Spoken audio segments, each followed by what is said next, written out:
Perang dunia tidak hanya diwarnai darah dan air mata. Di balik mengerikannya konflik yang melibatkan banyak negara ini, lahir banyak tokoh yang memiliki pemikiran jauh di atas rata-rata. Terlepas dari hasil pemikirannya itu membawa kemenangan atau kekalahan, salah satu tokoh yang diakui kehebatannya, khususnya di panggung Perang Dunia Kedua, adalah Heinz Wilhelm Guderian. Lahir pada tanggal 17 Juni 1888 di kota kecil Kulm, Prusia Barat Kekaisaran Jerman, atau yang sekarang dikenal dengan nama kota Saimno, yang termasuk bagian negara Polandia. Heinz tumbuh di lingkungan militer, jadi ia sudah tidak asing lagi dengan hal-hal yang berbau senjata dan pertempuran. Memiliki ayah yang merupakan seorang perwira, Heinz tentu saja ditempa dengan penuh kedisiplinan serta semangat patriotik. Maka tak heran apabila pada akhirnya Heinz mengikuti jejak sang ayah sebagai tentara Kekaisaran Jerman. Singkat cerita, Heinz yang telah menempuh pendidikan militer diangkat sebagai Letnan II Angkatan Darat pada tahun 1908.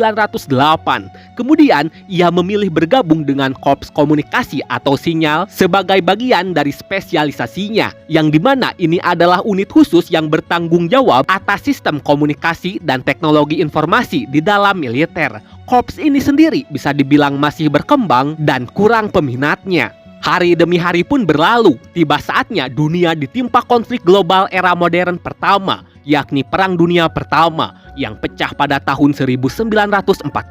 Selama perang, Heinz tidak bertempur langsung di garis depan. Ia bertugas di garis belakang sebagai pendukung. Pada titik ini, Heinz juga banyak belajar dari seniornya dalam menghadapi situasi pertempuran. Waktu terus berlalu, tepat pada tahun 1918, perang pun berakhir dan Kekaisaran Jerman menelan kekalahan. Setelah perang berakhir, kekuatan Jerman dibatasi. Salah satunya adalah larangan memiliki tank. Ini sesuai yang tertera dalam perjanjian Versailles. Di sisi lain, Heinz tetap bertahan di Angkatan Darat yang hanya diperbolehkan memiliki 100.000 tentara saja. Terlepas dari itu semua, karirnya di militer secara bertahap mengalami peningkatan. Ia mulai masuk ke dalam jajaran staf dan mulai mengembangkan strategi militer yang ada dalam benaknya. Sebagai orang yang terlibat dalam Perang Dunia Pertama, Heinz tentu banyak sekali mengambil pelajaran, salah satunya dari Perang Parit di front barat. Pertempuran ini sangatlah mematikan karena memakan banyak korban.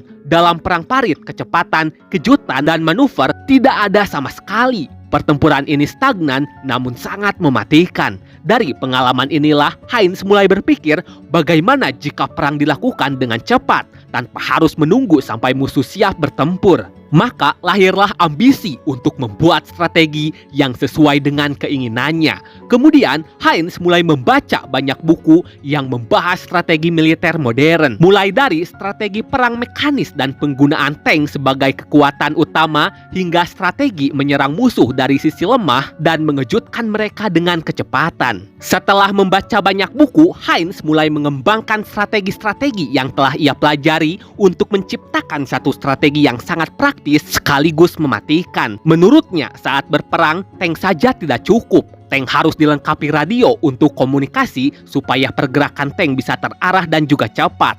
Lalu didukung oleh pesawat tempur untuk menghancurkan titik pertahanan musuh. Dan yang terakhir, didukung oleh infanteri bermotor untuk mempertahankan wilayah yang berhasil direbut. Namun karena jabatannya masih rendah, ia tidak memiliki kapasitas untuk mewujudkan rencananya karena bagaimanapun untuk didengar dan dituruti, jabatan tinggi sangatlah diperlukan. Meski begitu, ia terus menyempurnakan strategi yang telah dirancangnya. Pada tahun 1933, Adolf Hitler menjadi penguasa Jerman. Dan semenjak saat itu, angkatan bersenjata Jerman mulai diperkuat secara diam-diam. Di sisi lain, Heinz berhasil mendapat kesempatan untuk memimpin pembentukan unit-unit tank. Dari sini, reputasinya meningkat karena ia dikenal sebagai perancang strategi yang sangat berani dan sangat inovatif. Pada tahun 1935, berkat kehebatannya, Heinz dipromosikan menjadi Komandan Brigade Panzer kedua. Tak lama kemudian, ia menjadi Komandan Divisi Panzer kedua. Dan tahun berikutnya, ia naik pangkat menjadi Mayor Jenderal.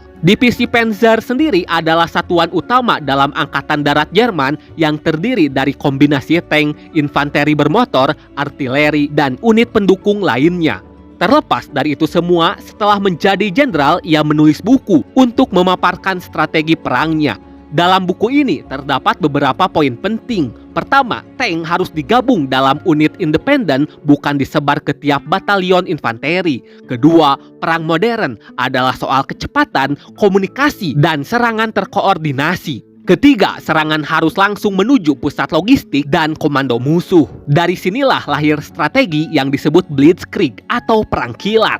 Strategi ini sendiri sangatlah mengerikan karena melibatkan kecepatan dan kejutan. Bisa dibilang, dengan strategi ini, musuh tidak diberi waktu untuk menyusun pertahanan dan serangan yang datang seringkali dari arah tak terduga serta melewati medan yang dianggap tidak bisa dilalui oleh tank. Ketika buku ini ditunjukkan pada para petinggi lainnya, banyak petinggi yang skeptis dan menolak strategi yang dirancang Heinz. Tapi Hitler mendukungnya, dan berkat dukungan Hitler, tak ada yang bisa melarang Heinz untuk menjalankan strateginya dalam medan tempur.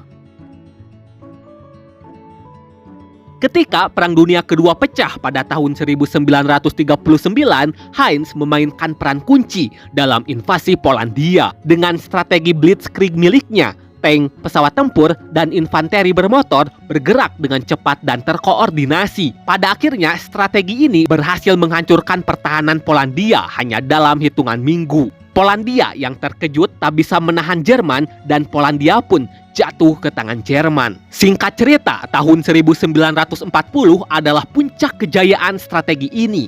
Tepatnya saat menginvasi Perancis, pasukan Heinz berhasil menembus Hutan Ardennes, yakni wilayah yang diyakini sangat sulit untuk dilalui tank. Karena Heinz berhasil menembus hutan ini, maka ini menjadi mimpi buruk bagi Perancis. Bagaimana tidak, serangan ini datang dari arah yang tak terduga. Serangan ini pada akhirnya berhasil membuat pertahanan sekutu runtuh dan menyebabkan kekalahan Prancis yang sangat cepat. Keberhasilan ini membuat kehebatan Heinz diakui oleh banyak tokoh penting di dunia karena bisa dibilang strateginya sangatlah brilian dan sangat inovatif. Maka tak heran berkat strategi ini Jerman berhasil menguasai banyak wilayah di Eropa. Meski sangat sukses di awal, hubungan Heinz dengan Hitler semakin tegang seiring berjalannya perang. Heinz sering berbeda pendapat dengan Hitler, terutama dalam hal strategi. Puncak ketegangan di antara mereka terjadi saat menginvasi Uni Soviet. Kala itu pada tahun 1941, Heinz memimpin invasi ke Uni Soviet sebagai bagian dari operasi Barbarossa. Heinz berhasil merebut banyak wilayah Soviet, namun pertempuran menjadi semakin brutal dan berkepanjangan. Moskow, yakni ibu kota Uni Soviet yang menjadi target utama, gagal didapatkan. Hal ini dapat terjadi karena mendapat perlawanan sengit dari Soviet. Pada titik ini, Heinz meminta pasukan Jerman untuk mundur demi menyelamatkan pasukan dari kehancuran. Sayangnya, Hitler menolak dan ingin terus berperang. Akibat perbedaan pendapat ini, tepat pada bulan Desember 1941, Hitler memecat Heinz. Pada tahun 1943, setelah kekalahan besar Jerman di front timur melawan Soviet, Hitler memanggil kembali Heinz dan mengangkatnya menjadi inspektur umum dari pasukan Panzer. Ia bertugas untuk memperbaiki kondisi unit-unit lapis baja Jerman yang mulai melemah. Pada bulan Juli 1944, Heinz diangkat menjadi Kepala Staf Umum Angkatan Darat dan ia dengan cepat mencoba mengendalikan kekacauan pasukan Jerman yang semakin terdesak di semua front. Namun lagi-lagi, semua strateginya selalu terhalang oleh Hitler yang enggan mundur, walau untuk sementara karena Hitler ingin terus berperang. Pada akhirnya kehancuran tak dapat dihindari lagi dan tahun 1945 akan selalu dikenang sebagai tahun kekalahan Jerman dalam Perang Dunia Kedua. Setelah Jerman kalah, Heinz ditangkap oleh tentara Amerika pada bulan Mei 1945. Kemudian ia ditahan hingga tahun 1948. Strategi perang kilat kemudian dipelajari oleh para ahli dan para ahli dengan cepat menemukan kelemahannya. Pertama, strategi ini sangat bergantung pada keberhasilan awal. Jika serangan cepat ini gagal atau tertahan, pasukan akan terjebak dalam pertempuran panjang dan kehilangan banyak logistik. Contohnya adalah operasi Barbarossa, cuaca buruk, jalan buruk, dan logistik yang tak cukup menjadi faktor penting yang membuat strategi ini gagal. Kedua, strategi ini tidak cocok untuk bertahan. Sederhananya, Blitzkrieg dirancang untuk menyerang, bukan untuk bertahan. Jadi, ketika Jerman harus mempertahankan wilayah yang luas, taktik ini tak akan bisa digunakan. Ketiga, membutuhkan banyak sumber daya, tank, radio, bensin, hingga pelatihan intensif membutuhkan biaya yang tak sedikit. Dan hal ini tentu saja sangat sulit dipertahankan dalam jangka panjang. Keempat, strategi ini bukanlah strategi jangka panjang. Bisa dibilang strategi ini cocok untuk pertempuran singkat, tapi bukan pertempuran berkepanjangan. Ketika perang berlarut seperti di Uni Soviet, strategi ini akan hancur. Cuaca, medan, dan musuh yang terus bertambah membuat kecepatan menjadi tidak berguna dalam perang di front timur melawan Soviet.